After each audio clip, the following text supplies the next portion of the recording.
result দিব আপোনালোকে চাব কোনবিলাকে পাব ৰিজাল্ট মইতো কৈছো যে দুৰ্গা পূজাৰ আগত এটা দুৰ্গা পূজাৰ পিছত এটা দি দিব লাগে আপোনালোকে মই অসমৰ মিডিয়াক এটা কথা অনুৰোধ কৰিম যে আপোনালোকে এই 8 লাখ ল'ৰা ছোৱালীৰ মূৰকেইটা গৰম কৰি নেপেলাব এইটো ভাল কথা নহয় কোনোবা এজনে এটা টুইট কৰি দিলে যে মোৰ ইয়াতে মোৰ মানুহে মোক যোগাযোগ কৰিছে ভাই তেনেকে পৰীক্ষা ৰিজাল্ট হয় নেকি প্ৰশ্ন কাকত সেৱাত আছে তাত তেওঁলোকে প্ৰশ্ন কাকতৰ এক্সামিনেশ্যনৰ ৰিজাল্ট দিব ৰিজাল্ট দিলে যেতিয়া গোটেই অসমৰ দুখীয়া মানুহবিলাকৰ ল'ৰা ছোৱালীবিলাকে পাব চবৰে চকু খুলি যাব এতিয়া 15 তাৰিখে কামাণ্ডো বেটেলিয়নৰ ৰিজাল্ট দিব আপোনালোকে চাব কোনবিলাকে পাব প্ৰথম ক'লে 8 লাখ ষ্টুডেণ্ট কেনেকৈ 12 লাখে পৰীক্ষা দিলে তাৰপিছত ক'লে কেনেকৈ ইণ্টাৰনেট বন্ধ কৰিলে অসমৰ দুই এটা ৰাজনৈতিক দল আৰু সংবাদ মাধ্যম দুই এটা তেওঁলোকে চেষ্টা কৰি আছে যে কেনেকৈ 1 লাখ নিযুক্তিটো বন্ধ হ'ব পাৰে আজি ভূপেন্দ্ৰই আলোচনা কৰিব নেকি কংগ্ৰেছে ভাল পাব নেকি যদি 26,000 ল'ৰা ছোৱালীয়ে 1 টকা নিদিয়াকৈ চাকৰি পায় তেওঁলোকে ভাল পাব নেকি ৰিজাল্টলৈকেতো ৰখক ৰিজাল্টটো ওলাব নহয় যে মুকেশ আম্বানী ল'ৰাই চাকৰি পাইছেনে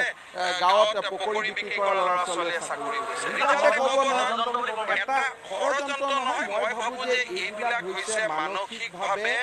খুব দুৰ্বল যে চাকৰি দি দিব বিজেপিৰ ভাল হৈ যাব আৰে বিজেপিৰ ভাল নহয় 26,000 দৰিদ্ৰ পৰিয়ালৰ ঘৰত খোৱা বোৱাৰ এটা পথ উজলিব তেওঁলোকৰ পিতৃ মাতৃ অপেক্ষা কৰি আছে এজন ল'ৰাই কৈছে যে মোৰ প্ৰাক্তন বিধায়কে পইচা খুজিছে প্ৰাক্তন বিধায়কৰ নাম সুধিছো কয় নাম নাজানে এনেকৈ কিবা গাড়ীত আহিব পাৰে এইখন কি জেমছ বণ্ডৰ চিনেমা নেকি যে কোনোবাই গাড়ী নম্বৰ এটা যদি কালি মোৰে গাড়ী নম্বৰটো কৈ দিলে এটা কি মোৰ লগত সম্পৰ্ক কি এটা জেমছ বণ্ডৰ ফিল্ম নেকি এইখন কিজানি আপোনাৰ গাড়ী নম্বৰটোৱে কৈ দিয়ে পৰীক্ষাৰ প্ৰশ্ন কেইটা ওলাল ক'ত পালে ফাদিল হ'ল যদি কোনে ফাদিল কৰিলে টকা দিলোঁ যদি কাক দিলে নামটোতো লাগিব এনেকে অসমৰ দুই এটা মিডিয়াই যিটো উৎপাত কৰিছে ল'ৰা ছোৱালীবিলাকে পগলা হৈ যাব নহয় 8 লাখ ল'ৰা ছোৱালী নাপায় নহয় এইবোৰ কাম কৰিব পায় নেকি আজি এজন ল'ৰাই কৈছে টুইট কৰিছে যে মোৰ ওচৰত আহি কৈছে তেনেকৈ দালাল অসমত অভাৱ আছে নেকি আজি অসমতো দালালৰ কোনো অভাৱ নাই চবেই ক'ব যে মই চাকৰি দিব পাৰিম টকা দিয়ক কিন্তু তেওঁলোকে টকা লোৱাকেইটা চাকৰি পাব নেকি সেইটোতো অপেক্ষা কৰিব লাগিব ন ৰিজাল্ট দিয়ালৈকে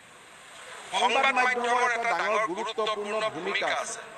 কিয় আজি প্ৰথম দিনাৰ পৰাই দুটামান সংবাদ মাধ্যমে চেষ্টা কৰি আছে প্ৰথম ক'লে ইণ্টাৰনেট কিয় বন্ধ কৰিব লাগে তাৰপিছত ক'লে 9 লাখ ল'ৰা ছোৱালী 12 লাখ কেনেকৈ পৰীক্ষা এমপ্লয়মেণ্ট এক্সচেঞ্জত আহিলে আৰু 4টা পৰীক্ষাত যদি এজন ল'ৰাই 4টা পৰীক্ষা দিয়ে বহি 12 লাখখন নহ'ব নেকি